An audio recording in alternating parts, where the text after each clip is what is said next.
If you've ever been betrayed when family or dreamed of serving justice to someone who thought they were untouchable, hit that like button, subscribe, and settle in, because this is the story of how I turned quiet rage into the most satisfying revenge of my life. My earliest memories aren't of toys or birthdays. They're of my father coming home at midnight, exhausted but smiling, carrying me on his shoulders even though he'd just finished a 14-hour shift. He was everything. A man who worked 2 jobs, went to law school at night, and still built small businesses with his friends from scratch. And somehow, despite all that, he made time for my mother, for me, and for my 2 younger siblings. He'd sit at the kitchen table with stacks of legal papers and still have the patience to help me with my math homework. His eyes always lit up when we were around. Then one day, everything changed. Stage 4 stomach cancer, no recovery, no miracle. The doctors told us it was only a matter of time. Watching him fade was like watching a skyscraper crumble, slow, inevitable, and heartbreaking. He became so weak. I remember standing by his hospital bed, just praying he'd still recognize me. One day, he could no longer speak, tubes everywhere, his hands cold. But when our eyes met, he smiled, just enough to let me know he still knew I was his son. That was the last gift he gave me before the coma. Days later, he woke for a few hours, just long enough to say goodbye to my mother. And then, he was gone. We had no savings.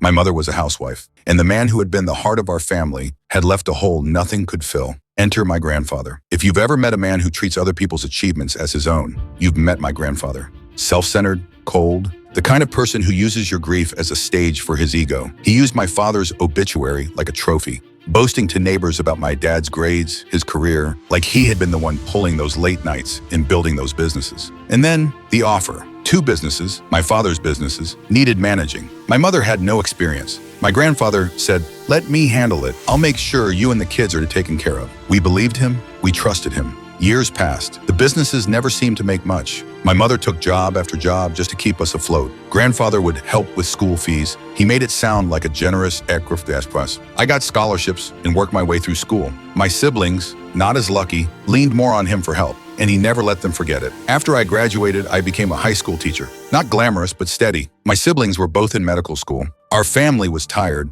but still fighting. Then the hammer fell. My grandparents cut us off completely. Why? Because they didn't approve of our paths, especially my sister's. In their eyes, she was too female to become a doctor. Why waste your time and money? You'll just have kids and quit. Those words came from my grandmother's mouth. My grandfather didn't even need to say it. His silence was agreement. We were scrambling for money when one of my father's old business partners reached out. He asked me about the company. I told him we barely got anything from it. That's when the truth hit me like a freight train. My grandfather, still in control of my father's shares, had been siphoning money for himself for decades. The dividends, the profits, all ours by right, were being pocketed by him. All those years of feeling indebted to him, he'd been using our money and making us feel like beggars, and the betrayal didn't stop there. He had taken the company's prime office space and leased it to a competitor. Under his own name, the company had been forced into a smaller, cheaper office while he collected rent from the enemy. And me? I was juggling multiple jobs to keep my siblings' dreams alive. That was the moment my grief hardened into something else. Not anger, not yet. Resolve. My grandfather's greatest weakness? His pride. He loved the image of being the provider, the hero, the patriarch. I decided to take that from him. Legally, my mother, my siblings, and I owned my father's shares. All it took was a signed statement from them making me the sole representative of his estate. Then I went to the board of directors without my grandfather. I explained that my grandfather was only chairman because he represented my father's estate. That position now belonged to me. They agreed, but I wasn't done. I contacted other relatives, the ones who still had some moral compass, and told them about his dirty office space deal. The pressure was immediate. He had to evict the competitor. One win down, the big one was coming, board meeting day. He walked into the conference room like he owned it. He always sat at the head of the table, his throne, but this time the chair was turned away from the table. All the board members were already seated. He walked closer, confused, and then I spun the chair around. Our eyes locked. His face froze. I leaned back, calm as ice. "The company and our family no longer need you. I'll be representing my father's estate from now on." His voice shook. "Do you know I put you and your siblings through school?"